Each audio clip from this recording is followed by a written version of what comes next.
ऋषि पंचमी की आप सभी को शुभकामनाएं। आज ऋषि पंचमी के व्रत में सप्तऋषि और माता अरुंधति की पूजा की जाती है। इस दिन सभी माताएं नहा धोकर स्वच्छ वस्त्र धारण करके और अर्धधारा की दातून करके और वृक्ष के पत्तों को से नहाती हैं और सभी सामग्री तैयारी करके, और जो रजस्वला धर्म में होने वाली त्रुटियां हैं, जो हमसे पाप होते हैं, जो अनजाने में हम चीज़ें छू लेते हैं, उससे हमें दोष लगता है। तो सभी नारियों को यह व्रत करना चाहिए। और जब नारियों का टाइम चला जाता है, जब वो रजस्वला नहीं होती, तो उस व्रत का उद्यापन करना चाहिए। आप किसी योग पंडित को बुला के उद्यापन कर सकते हैं ऋषि पंचमी का, और अगर आपके पास ज़्यादा गुंजाइश नहीं हो तो आप खुद भी कर सकते हैं। आइए हम सप्तऋषि की कथा सुनते हैं। सात ऋषि कौन कौन से थे? अत्रि ऋषि सती अनसुईया के पति और भगवान दत्तात्रेय दुर्वासा ऋषि और सोम के पिता थे।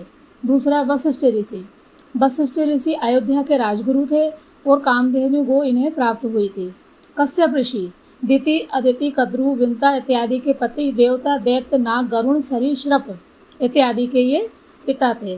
फिर है चौथा गौतम ऋषि सती अहिल्या के पति थे, कृपाचार्य के पूर्वज थे। भारद्वाज जो ऋषि थे, फिर है भारद्वाज ऋषि, इनका उल्लेख रामायण और महाभारत दोनों में मिलता है। द्रोणाचार्य के पिता थे ये। फिर छठवें ऋषि आते विश्वामित्र जी थे, वो शकुंतला के पिता थे। जगत कल्याण के लिए इन्होंने गायत्री मंत्र दिया था। और फिर है अंगिरा ऋषि जो हैं वो बृहस्पति भगवान के पिता थे। इस प्रकार से यह सप्त ऋषि हुए। अत्रि ऋषि पहला, दूसरा वशिष्ठ ऋषि, तीसरा कश्यप ऋषि, फिर है चौथा गौतम ऋषि, फिर है पांचवा भारद्वाज ऋषि, फिर है छठवा विश्वामित्र ऋषि और है अंगिरा ऋषि। इन सातों ऋषियों की एवं माता अरुंधति की पूजा आज करने का विधान है। माता अरुंधति की कथा कहते हैं। माता अरुंधति के विषय में जानते हैं। माता अरुंधति महर्षि वशिष्ठ की पत्नी थी। इन्हें सात्विकता, पतिव्रता, धर्म और आदर्श गृहिणी के रूप में माना जाता था। वे सप्त ऋषियों में से एक वशिष्ठ ऋषि की अर्धांगिनी थी और अपने पतिव्रत धर्म के कारण देवता और मनुष्यों में पूजनीय हुई। प्राचीन समय में अरुंधति का जन्म देवकन्या के रूप में हुआ था। बचपन से ही वे अत्यंत तेजस्विनी, धर्मपरायण थी। जब उनका विवाह महर्षि वशिष्ठ से हुआ तब उन्होंने अपने जीवन को पूर्णतः पतिव्रता और धर्म पालन में समर्पित कर दिया। अरुंधति माता अपने पति की आज्ञा का पालन करने के साथ साथ उनका कार्य भी करती थी और आश्रम के सभी कार्यों को बड़ी निष्ठा से निभाती थी।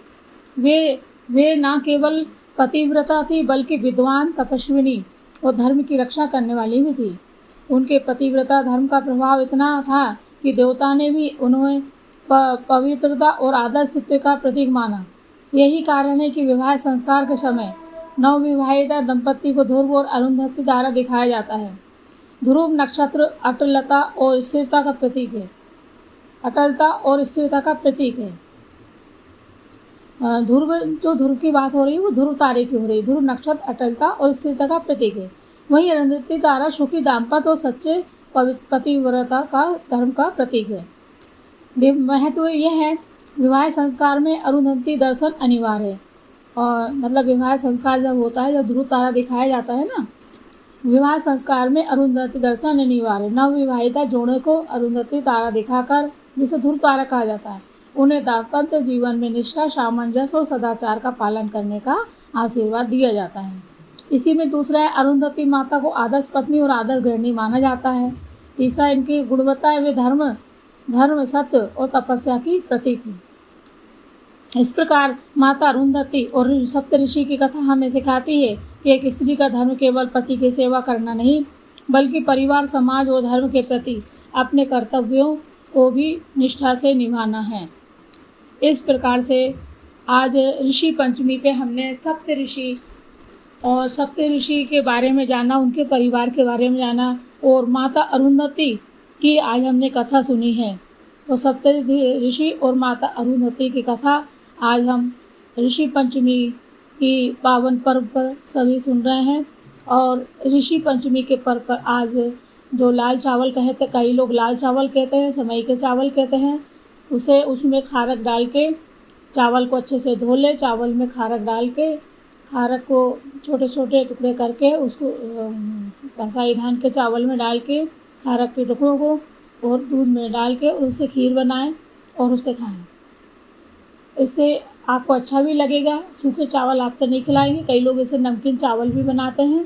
कुकर में पहले चावल को उबाल लेते हैं और फिर घी में जीरे से तड़का लगा के और हरी धनिया वगैरह डाल के खाते हैं, तो वो भी अच्छे। इस प्रकार से आप बसाई धान के चावल को उसे बहुत अच्छे तरीके से बना के और स्वादिष्ट बना के आप खा सकते हैं। आज ऋषि पंचमी की आप सभी को हार्दिक हार्दिक शुभकामनाएं। ये मैंने आपको सप्तऋषि और माता अरुंधति के विषय में बताया है, ध्रुव तारा का इसमें महत्व बताया है। इसके अलावा आप जो भी ऋषि पंचमी की कथा कहते हैं, आप कमेंट से बाद में मुझे बताएं। मैं जो आप कथा चाहती हैं मैं उसे आगे बनाकर आपको दूँगी। और मेरी चैनल @दिनकर 1008 को आप लाइक करें, सब्सक्राइब करें, शेयर करें। आपका स्नेह रहे। धन्यवाद।